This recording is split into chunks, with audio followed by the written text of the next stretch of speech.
आपने अकबर पढ़ा नहीं है? काला धंधा करने वाले को बीच बाजार में नंगा करना शुरू कर दिया है, इसलिए मैं ताला बांध के लुंगी पहन रहा। मेरा लुंगी कौन उतरे?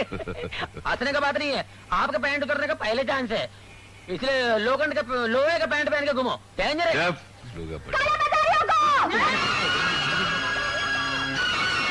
मर गया, अभी तो और लोग भी ग्रुप के अंदर जमा हो गए। अभी क्या आएंगे बाबूजी? ये मोहल्ले का सबसे बड़ा काला बाजारी है, हर चीज महंगे दामों में मिलता है। मुझे नंगा मत करो।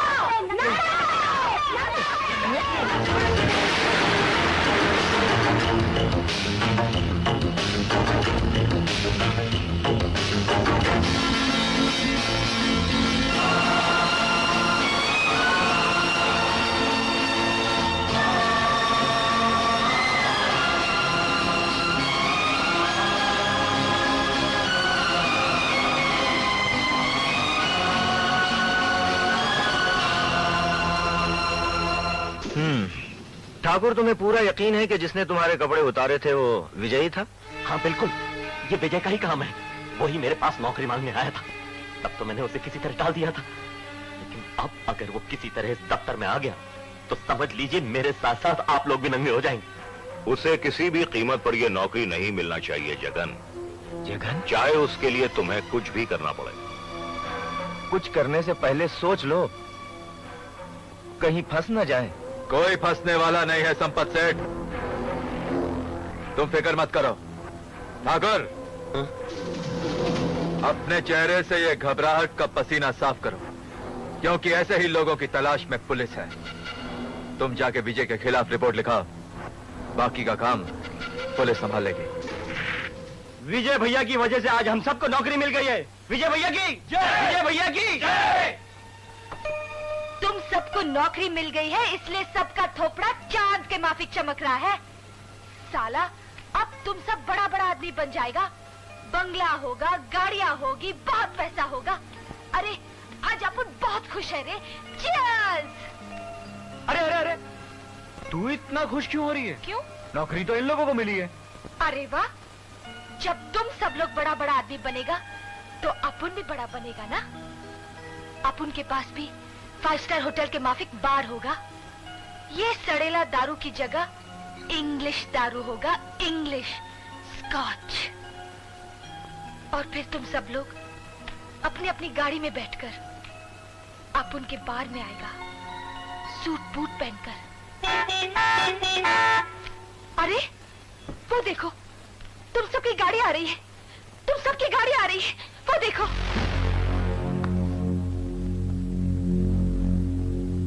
कमल, बाहर क्यों खड़ा है? अंदर आना। मुझे तुझसे जरूरी काम है। हाँ बोल। यहाँ नहीं, अकेले में। चल।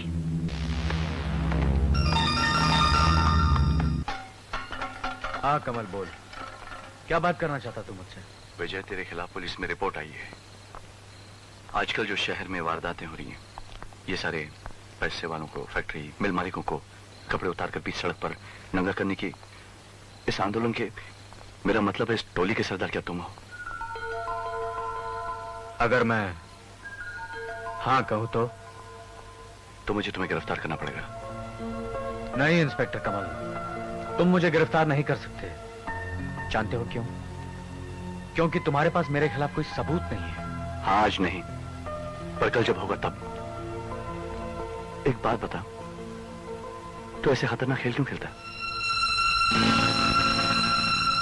कमल बाबू, बिना नौकरी के हमारे घरों में चूल्हा तक नहीं जलता। रिश्वत की तिजोरियों में हमारे हक कैद पड़े हैं। उनको हासिल करने के लिए उन तिजोरियों को तोड़ना ही पड़ेगा।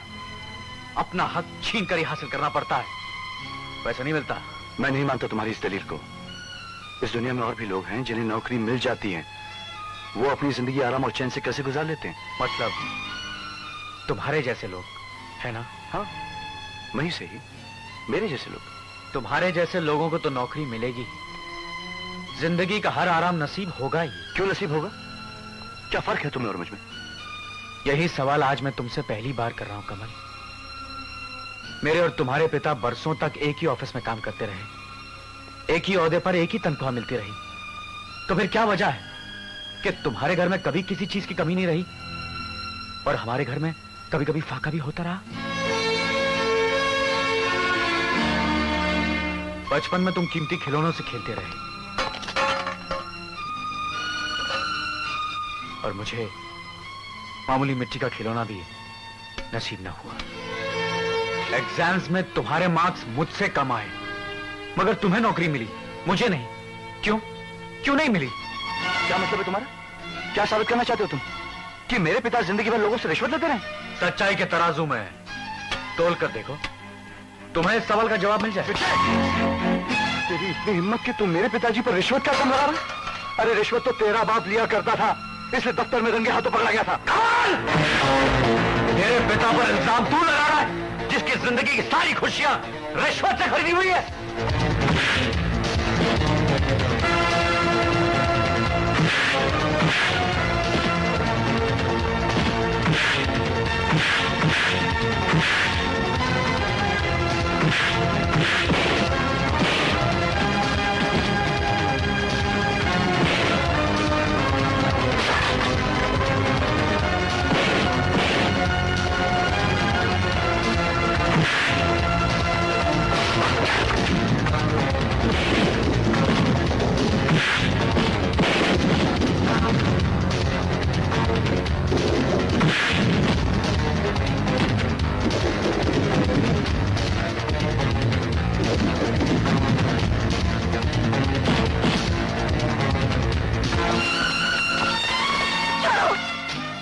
तुम लोग सच्चाई का सामना करने की बजाय आपस में लड़ रहोगे क्या?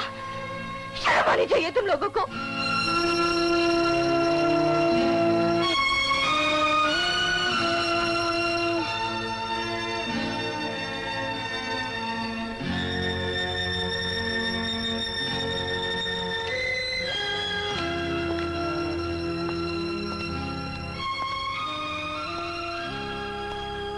विजय, ये सब क्या है? क्या हो गया है तुम्हें?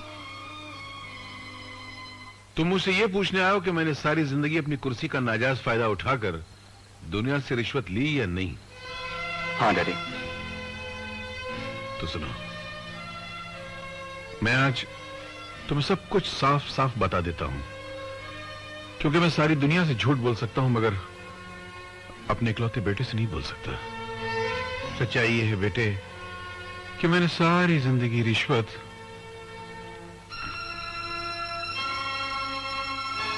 नहीं ली। रिश्वत का एक पैसा भी हराम है मुझ पर। अगर मुझ पर विश्वास नहीं आता तो अपनी मां से पूछो। नहीं, इससे मत पूछो, मैं खुद बताता हूं, क्योंकि इससे पूछोगे तो इस बेचारी को अपने पुराने दिन याद आ जाएंगे, रो पड़ेगी, दिल दुखेगा बेचारी का।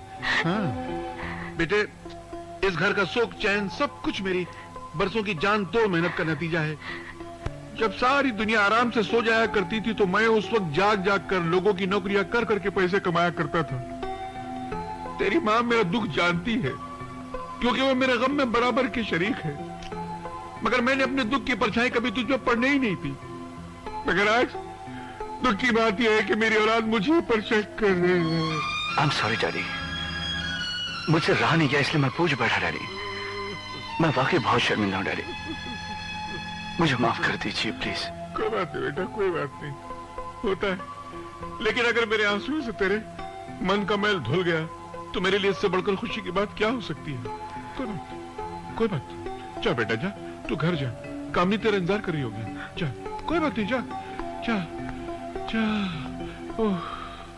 महानगर पालिका यहाँ के रहने वालों को सूचित करती है कि यह बस्ती गैर कानूनी करार दी गई है। अगर ये बस्ती 1 महीने के अंदर अंदर खाली नहीं की गई तो कानूनन इस बस्ती को तोड़ना पड़ेगा। साला, तुम हमारा बस्ती तोड़ेगा तो हम लोग किधर जाएगा? तेरी माँ के मैके में जाएगा, तेरे बाप के घर में जाएगा। ये सब क्या हो रहा है? अरे विजय, ये साला लोग अपनी बस्ती को तोड़ना मांगता है, बोलता है उनकी बस्ती गैर कानूनी है। गैर कानूनी? कौन कहता है ये गैर कानूनी है?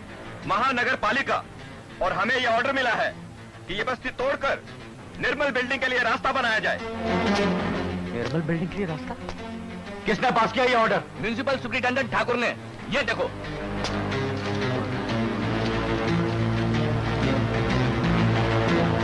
आओ मेरे साथ। अरे कहाँ जा रहे हो तुम लोग? अरे रुको! अरे ये क्या हो रहा है? बिना इजाजत तुम लोग अंदर कैसे आ गए? ये ऑर्डर किसने पास किया? कौन सा ऑर्डर? बस्ती खाली कराने का। तुम कौन होते हो ये पूछने वाले? हम जनता हैं, हम टैक्स भरते हैं और इसी टैक्स के बिना पर तुम इस कुर्सी पर बैठकर तनख्वाह पाते हो। हमें पूछने का पूरा हक है। निर्मल बिल्डिंग का रास्ता बनाने के लिए इन मासूमों को रास्ते पर लाना चाहते हो? कितनी रिश्वत ली है ठाकुर इस काम के लिए? रिश्वत? क्या बात करते हो तुम? अच्छा बेटे तुम आ गए। देखो विजय क्या हरकत कर रहा है। चुप क्यों हो गए? जवाब दो, कितनी रिश्वत ली है तुमने? विजय! कमल, कमल मैंने तुमसे कहा था ना कि इस ऑफिस में गड़बड़ चल रही है। ये देख, अपनी आंखों से देख, ये ऑर्डर देख। ये कहते हैं जिस बस्ती में ये लोग रहते हैं वो गैर कानूनी है, इसे ये खाली करवाना चाहते हैं। अरे मैं पूछता हूं ये बस्ती कैसे गैर कानूनी है?